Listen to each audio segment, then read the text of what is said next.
Every major species in the Galactic Accord knew of Zorthar Prime's prestigious institution, the Interstellar Academy of Strategic Supremacy. Its graduates had conquered asteroid militias, dismantled hive mind insurgencies, and once negotiated a peace treaty with a sentient solar flare. Admission required a quadruple verified IQ rating, a letter of recommendation from at least one galactic monarch, and the capacity to recite the Accord's constitution backward in its original scent-based dialect. The Academy accepted no mistakes, no flukes, no humans. Until Harold. He wasn't supposed to be there, not in the metaphorical, he didn't belong sense, but literally. Someone had mistyped Harvald, Prince of the Pylaxian Nebula, and the intergalactic admissions algorithm, already overclocked and threatening to unionize, shrugged and said close enough. A bureaucratic sneeze in the cosmos birthed the galaxy's most baffling case study.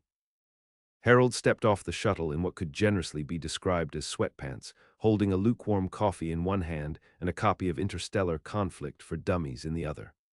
The scent-based greeting drone scanned him, paused, beeped in what may have been dismay, and tagged him with a temporary ID. Mammal Unclassified. His first class was Advanced War Simulations and Ethical Attrition. The instructor, a six-eyed Tulvari strategist named Commander Vrethk, greeted him by psychically transmitting a 30-year timeline of historical massacres.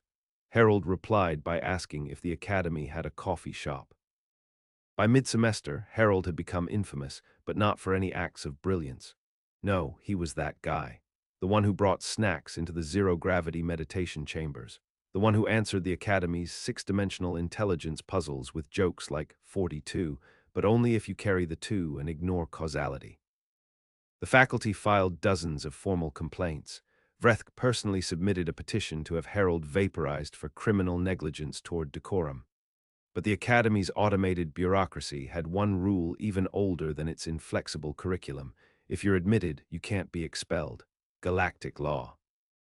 And so Harold stayed. He failed nearly everything, on purpose, mostly because the tests were dumb. The infiltration tactics exam, he showed up in a trench coat and claimed to be a ceiling inspector. Somehow made it to the enemy vault. The diplomatic crisis management simulation.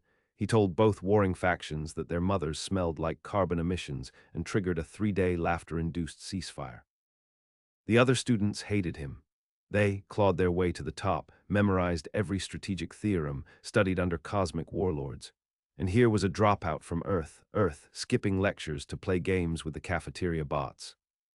It would have remained a tragicomic footnote in the annals of academic incompetence had it not been for the graduation trials. Every 10 cycles, the top students were assembled for a final test. An ultra-simulated war zone, multiple factions, shifting alliances, real consequences. The winning team was fast-tracked to command roles across the galaxy. The losers, shame, obscurity, possibly desk jobs in asteroid relocation. This year's trials featured the Academy's best. Cavor, a tactical prodigy from the Quarn Dominion, who could calculate orbital strike trajectories using nothing but a monocle and spite. Inix Sixfold, a crystalline mind web with simultaneous consciousness in 12 bodies. Esrith Talaran, who once conquered a simulation before the briefing ended. And of course, Harold, who had not read the briefing at all and was currently attempting to grill a sandwich using a laser scalpel. The trials began on Simulation Field Theta 7, a self-contained battleground the size of a small moon, equipped with real-time AI, randomized threats, and hidden modifiers that even the instructors weren't aware of. Each faction had a base, a cache of resources, and a limited comms network. Cavor's team launched immediately into calculated expansion, deploying stealth drones and anticipating enemy movement with surgical precision. Inix Sixfold used quantum mirroring to seed their units across multiple terrains simultaneously, triangulating probabilities and pruning undesirable outcomes. Esrith Talaran chose psychological warfare, broadcasting existential dread across enemy channels, prompting minor mental breakdowns among lesser minds. Harold's approach. He renamed his base Camp YOLO and spent the first 12 hours repurposing the food dispensers into anti-personnel pudding cannons. His teammates quit, not out of anger but sheer confusion. Their minds weren't built to interpret Harold's decisions. He renamed the central control node Big Red Button and told the Academy's monitoring AI it would win a prize if it pressed it. The AI, against every line of its programming, pressed it, twice. Cavor's stealth drones were hijacked by a rogue signal transmitting a low-quality rendition of Never Gonna Give You Up. Enix Sixfold's quantum threads began collapsing after Harold dumped a box of unquantified probabilities into the simulation core, acquired from a vending machine labeled Do Not Shake. Esreith's psychological warfare collapsed under the weight of Harold's audio broadcasts, which included a podcast titled What If Birds Are Government? And a compilation of bad knock-knock jokes. Within 36 hours, Camp YOLO controlled 3/4 of the map. When the trials ended, the instructors refused to believe the outcome. They demanded a replay. The AI refused. It had already entered therapy and was not emotionally prepared to endure Harold again. Cavor accused Harold of sabotage. Enix Sixfold filed an official appeal citing ontological cheating. Esreith challenged Harold to single combat, but forfeited after Harold showed up in flip-flops and wielding what appeared to be a half-melted spatula. And then came the final insult. Harold declined graduation. Thanks, he said, handing his diploma back to the headmistress, a 3-meter-tall arthropoid with ceremonial tusks. But I think I'll go freelance, less paperwork. 3 galactic cycles had passed since Harold's impromptu exit from the Interstellar Academy of Strategic Supremacy, and the galaxy still hadn't recovered. Entire academic departments collapsed under peer-reviewed shame. The Academy's quantum PR department was on fire, literally, after an intern misunderstood the term reputation management. And worst of all, no one knew where Harold had gone. Until he showed up on Threxel 9. The Threxel Confederacy was mid-Civil War. As per usual, the conflict involved inheritance rights to a star system-sized fortune, a religious dispute over whether their creator was a binary pulsar or just really angry light, and something about a misprinted holy pamphlet. The situation was complex, volatile, and absolutely none of Harold's business. And yet there he was. He arrived in a barely functioning cargo skiff named Mild Regret, bartered landing rights with a bundle of Earth-made ramen packets, and promptly walked into the middle of a city under siege carrying what he claimed was a diplomatic chicken. Threxel military censors immediately flagged him as non-combatant, possibly hallucination, and ignored him. The siege ended 7 hours later when Harold managed to convince both warring factions that the real enemy was the third, imaginary faction he invented on the spot, the Order of the Seething Lemur. He provided doctored images, forged intercepted transmissions, and used voice modulation to impersonate their non-existent leader, Captain Fuzzle. Faced with a fabricated mutual enemy, the Threxel clans united, held a solemn signing ceremony atop a mound of weaponized holograms, and declared Harold their planetary conflict resolution consultant. News spread. Across the galaxy, factions previously allergic to diplomacy found themselves accidentally at peace after Harold wandered through their territories. A machine cult on Beltox IV disbanded after Harold suggested their sacred protocol might just be an old printer manual. The pirate kings of the Lazerbelts formed a jazz band after losing a bet to him in a drinking game that involved no drinks and made no sense. Naturally, this couldn't go on forever. The Academy had rules, unspoken ones, one of them being never let the galaxy think you lost control of the narrative. And Harold, the dropout who turned their top graduates into meme fodder, was now galaxy famous. Worse, his methods were being imitated, badly. Amateur tacticians everywhere were attempting Harolding, a dangerous blend of improvisation, blind luck, and strategic nonsense. Most of them exploded, literally. So the Academy made a call. They formed an elite task force, a dream team, the very same graduates Harold had humiliated. Cavor, back from a punitive exile on an ice moon, now wore an extra eye patch for intimidation. Enix Sixfold had merged its consciousness into a tighter hex form, reducing latency and enhancing grudge storage. Esreith Taloran had spent months meditating in the void between dimensions, returning angrier and somehow taller. They were given one mission: neutralize Harold. Not kill, the galaxy had fallen in love with him, but contain, silence, bury in bureaucracy if needed. They tracked him to the outer rim, where Harold was reportedly participating in a competitive game of space chess using garbage cans, a goat, and no actual rules. By the time they arrived, he'd already left, on the back of a genetically confused rhino-bird hybrid named Carl. They chased him across half the spiral arm. Every time they arrived at a location, they found only the aftermath of Harold's accidental genius. At Station Vex 8, he'd prevented a hostile takeover of the trade guild by swapping everyone's chairs during a board meeting, triggering a procedural loophole that nullified the vote. On Jarnax Delta, he apparently introduced a planetary-scale version of the Earth game Hot Potato, which resulted in the peaceful redistribution of energy cores previously fought over for decades.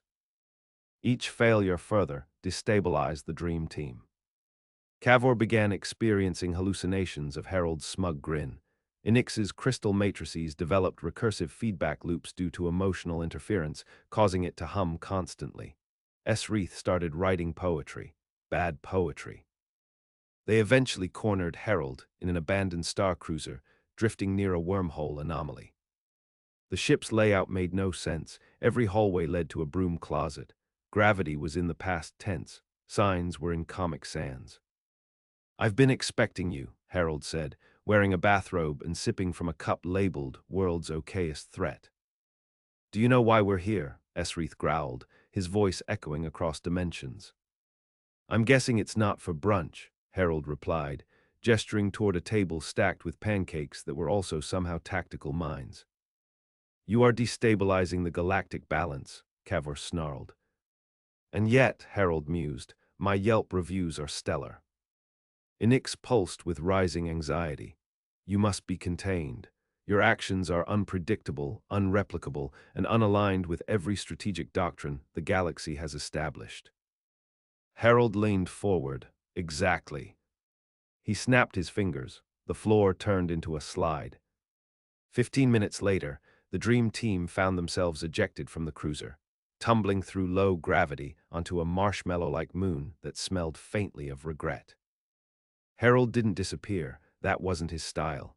He just moved to the next improbable location. He left behind a trail of confused diplomats, pacified warlords, and a signed note pinned to Cavor's cloak.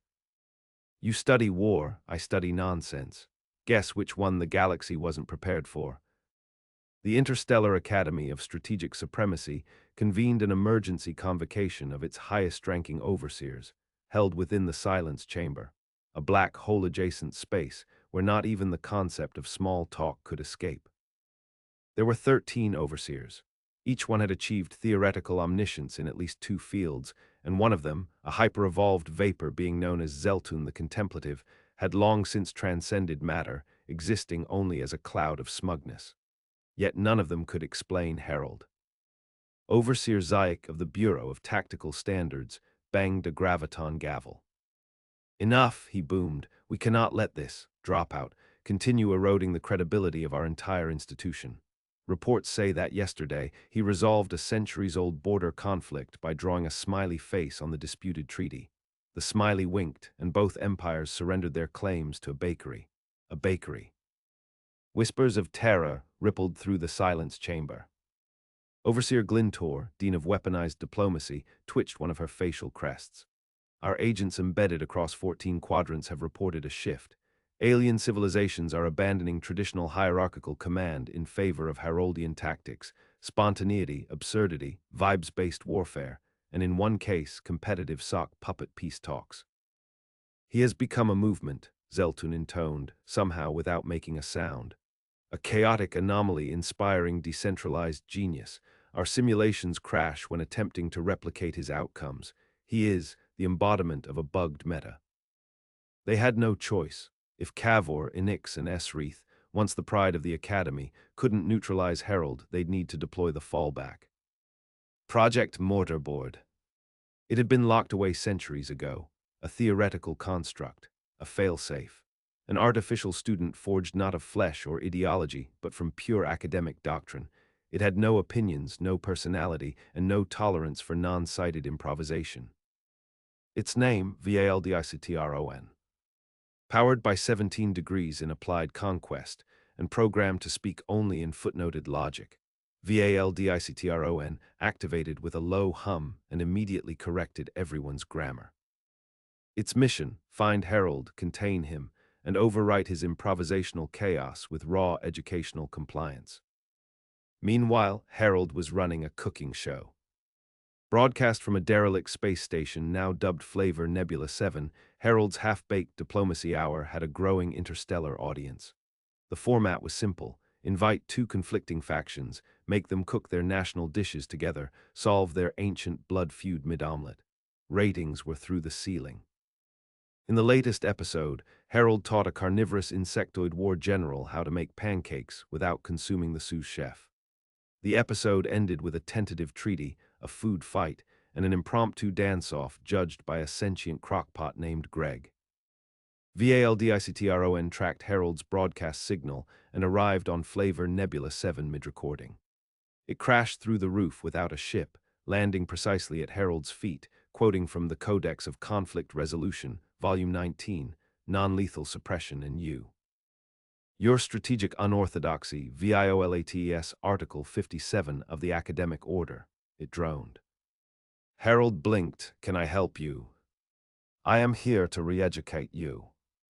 Oh, buddy, Harold said, stepping behind a deflector made entirely of frying pans. You and the rest of the galaxy. VALDICTRON engaged. The kitchen erupted into chaos. Cooking implements became projectiles.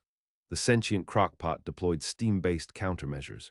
Harold disappeared in a cloud of flour and reappeared behind VALDICTRON wearing an apron that read, I make peace hot. The ensuing conflict was broadcast live. Audiences across the galaxy watched, riveted, as Harold and VALDICTRON clashed across genres. Part culinary showdown, part academic debate, part interpretive dance. VALDICTRON recited battle algorithms while deflecting airborne spatulas. Harold rigged the dessert oven into a magnetic destabilizer and then tried to sell it as modern art. In the final round, they faced off in the arena of strategic improvisation under fire, where VALDICTRON attempted to initiate a 12-stage lecture on optimal decision trees. Harold responded by challenging it to a limbo contest while the kitchen self-destructed around them. VALDICTRON lost, twice. It tried to file a formal protest, but was too busy being forcibly dressed in a feather boa by a peace delegation of jellyfish. Harold grinned into the camera. Remember, folks, if your enemies share a laugh before a fight, they'll be too confused to pull the trigger. Tune in next week when we solve interstellar tariffs using karaoke. Viewership skyrocketed. Back at the academy, panic settled in like mold. Harold wasn't just dismantling their authority. He was entertaining people. The bureaucrats made one last, desperate move. They reached out to Cavor, Inix, and Esrith again, not as agents of containment, but as graduates. They offered them tenure, authority, their own departments, anything. But the trio had changed. Cavor had written a best-selling book titled Spite Isn't Strategy, A Journey in Letting Go. Inix Sixfold now hosted a mindfulness podcast for high-functioning tacticians suffering from existential feedback loops. Esrith had opened a floating art museum inside a former dreadnought and was dating the ambassador of a species that communicated via improvised banjo. They refused the Academy's offer. Harold didn't defeat us, Cavor said in an intergalactic interview. He freed us. You think the Academy's structure was strength, Inix added. It was a prison of our own brilliance. I still hate him, Esrith growled, but I also love croissants now, so net win. As Part 3 ends, Harold gazes out at a galaxy increasingly allergic to rules, humming a tune no algorithm can parse, while the universe itself begins to shift in rhythm. VALDICTRON, now repurposed as the host of Galactic Jeopardy, sighs quietly as Harold, once again, answers every question with probably tacos and still somehow wins. The Academy, once a monument to cold precision and academic supremacy, was now hemorrhaging relevance like a breached oxygen tank in low orbit. Enrollment was down. Tuition repayments were being requested. Worst of all, their emergency think tank, the Council of Strategic Unthinkables, had been converted into a themed escape room by a student club inspired by Harold's methods. He'd become more than a nuisance. He was an ideology. Across the galactic core, empires stopped building fleet simulators and started investing in comedy improv classes. Tactical analysis courses were now co-taught by anarchists and street magicians. One planetary defense department replaced its entire AI protocol with a copy of Harold's podcast, probably not the worst idea, and saw a measurable drop in planetary invasions. The Academy needed its crown back. Enter Arkash Vatal, former instructor of temporal logic and situational tyranny. Long since retired after an unfortunate accident involving 6 black holes in a hot dog cart, Arkash had become a recluse, known only to mutter, the fork gambit wasn't supposed to work in his sleep. But with the galaxy unraveling, the Academy dug him up. Literally, he'd buried himself in shame in a quantum bunker and handed him a task. Create a plan. Not just any plan, the plan. One that would out-chaos Harold. Forget suppression, Arkash said, while surgically removing an idea from his frontal lobe with tongs. You don't trap Harold with structure. You invite him to dismantle something bigger than himself. You give him bait he can't resist. The bait. The tournament of universal influence. An intergalactic, unsanctioned, wildly over-engineered competition pitting the strangest minds in the known universe against each other in events so complex they could only be judged by creatures with at least 4 brains and a tolerance for paradox. The prize. Control over the Galactic Accord's entire diplomatic doctrine for the next 100 years. Plus a trophy shaped like a sentient question mark. To no one's surprise, Harold accepted. He arrived late, riding an upside-down hoverchair and accompanied by a team he called the Fellowship of the Swingling, comprised entirely of misfits, washouts, and a trash compactor named Kevin. The opening ceremony was a multi-dimensional performance involving soundless explosions and metaphysical nudity. Harold clapped anyway, loudly. The events ranged from interspecies arbitration under plasma fire to subquantum sabotage to an interpretive siege ballet. The other contestants had trained lifetimes. Harold hadn't read the rules. Event 1, the Arbitration Gauntlet. The objective, broker peace between 2 warring factions while strapped to a rotating chair over lava. Harold claimed lava sets the mood and began the negotiation by offering both sides coupons for a non-existent Waffle House. 30 minutes later, both factions were drafting a joint waffle-based constitution. Judges gave Harold a score of what, which counted as a win under Clause 37B of the rules. Event 2, Subquantum Sabotage. Contestants had to infiltrate a facility that existed only when you weren't observing it, guarded by sentient equations hostile to contradiction. Harold declared he was just browsing and walked straight in. The equations collapsed under the paradox of customer service expectations. Facility breached. Another win. Event 3, Siege Ballet. A choreographed dance of violence, logistics, and allegory. Harold, wearing a tutu and a riot shield, led his team through an improvised musical number called Don't Siege Me, Bro. One judge suffered a transcendental crisis and joined a monastery. 2 others applauded while crying. Between events, Harold gave motivational speeches to the other competitors about the virtues of winging it and occasionally juggled small animals to distract the audience. At one point, he replaced the official scoreboard with a sock puppet reenactment of the Cold Nebula Treaty. By the final round, Harold's team had accidentally secured first place.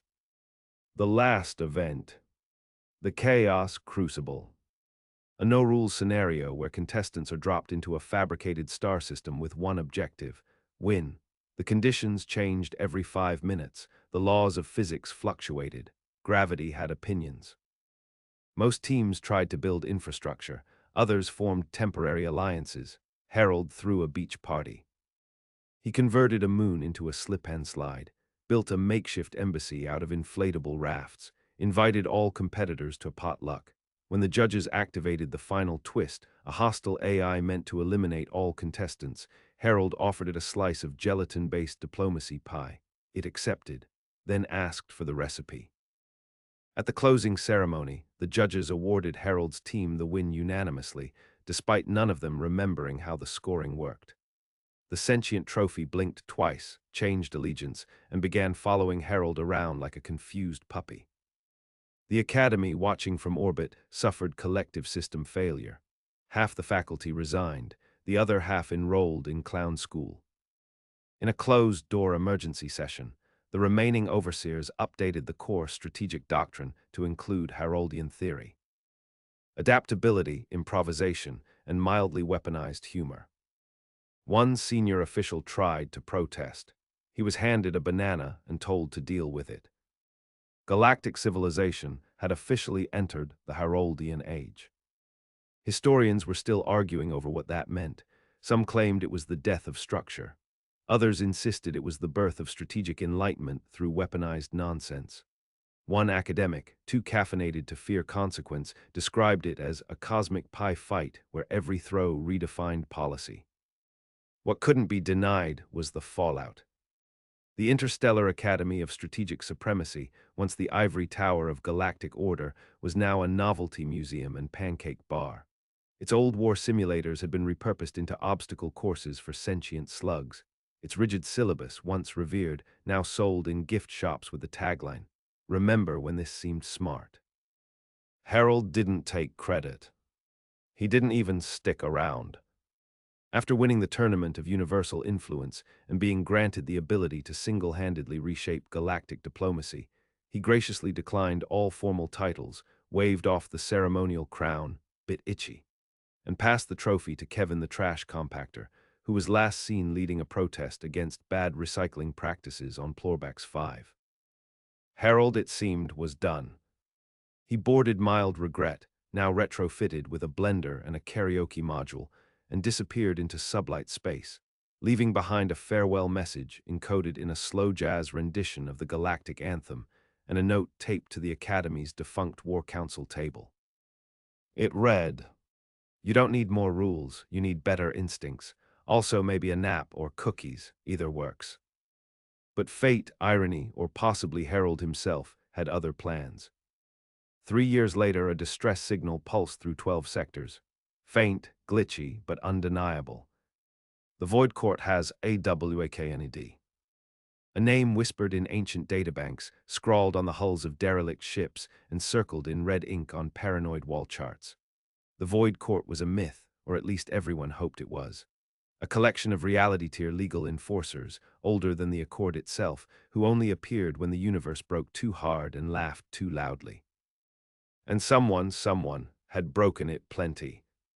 The Accord was panicking. The Academy, such as it still functioned, declared immediate emergency measures. The new leadership, a trio of reformed pranksters who'd once been expelled for replacing the Academy's dark matter supply with glitter, reached out to every major strategist, diplomat, and retired lunatic. One by one, the names fell short. Too slow, too afraid, too academic.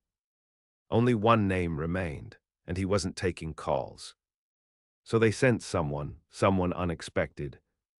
Cavor, not as a hunter, not as a rival, but as an emissary. He found Harold where few dared to look, Earth. More specifically, a beachside bar in Belize, where Harold was engaged in a fierce negotiation with a crab over a bottle of rum. Cavor approached, slower than usual, now devoid of war paint and vengeance. "We need you," he said simply. Harold sipped, "Pretty sure you don't. The Void Court is real. I figured they subpoenaed me last week, sent a wormhole with paperwork, very polite. They'll unravel everything." Harold looked out at the sea, where Kevin was attempting to surf using a pizza box and half a broom. Then he stood up, stretched, and gave a half-smile that had once made a simulation AI cry. "Well," Harold said, dusting sand off his shirt, "suppose we'd better teach reality how to take a joke." What followed was not a battle, it was a trial. The court convened in a dead sector, within a cosmic amphitheater forged from the laws of logic and staffed by bailiffs who communicated entirely in causality. Harold was charged with violations against narrative cohesion, strategic improvisation without license, and excessive use of humor in serious contexts. The prosecution opened with a 6-hour data compilation of his misdeeds. Harold opened with a rubber chicken, a pie chart showing vibes, and a 50-slide presentation titled Oops, a retrospective. The court deliberated, universes trembled, logic bent. In a final gambit, the court offered Harold a deal. Surrender, let the chaos end, return to order. Harold paused, then reached into his coat, pulled out an egg timer, set it for 10 seconds, and said, "Let me show you what happens when order takes a joke." 10 seconds later, a small marching band materialized, playing yakety sax on loop. The amphitheater folded inward, the charges broke into limericks, and causality began high-fiving entropy. The void court blinked. Then it laughed. It laughed, and Harold knew he'd won. Again, the charges were dismissed. The universe, wobbling but still functional, realigned itself around the Heroldian principle that sometimes structure is a lie we tell ourselves to avoid the better story. The Academy never recovered its former rigidity. It didn't want to. It rebranded as the Herald School of Tactical Absurdity, where lesson plans included how to weaponize pancakes, strategic shenanigans 301, and improvisational diplomacy for hostile alien weddings. Cavor became a guest lecturer. Esreath curated the on-campus peace garden, occasionally punching flowers for stress relief. Enix ran a weekly meditation/stand-up comedy night in the gravityless amphitheater. As for Harold, he declined tenure. Again, he left a final message, projected galaxy-wide in a font that changed every second and occasionally emitted sparkles. "I was never trying to win. I just didn't want to play by someone else's rules. If you're reading this, congrats. You're now the smartest species in the room. Try not to screw it up, or do, but make it interesting." And then he vanished. No one knows where he went. Some say he retired to a pocket dimension made entirely of hammocks. Others claim he's secretly behind every major galactic trend. A few believe he's still out there, showing up where logic fails and pants are optional. But everyone agrees on one thing: the Academy's best. They were never defeated by strength, speed, or sheer intellect. They were bested by one sleep-deprived, coffee-fueled, hoodie-wearing dropout with no respect for the rules and an uncanny talent for solving the galaxy's worst problems the dumbest way possible. And the galaxy, it's never been smarter.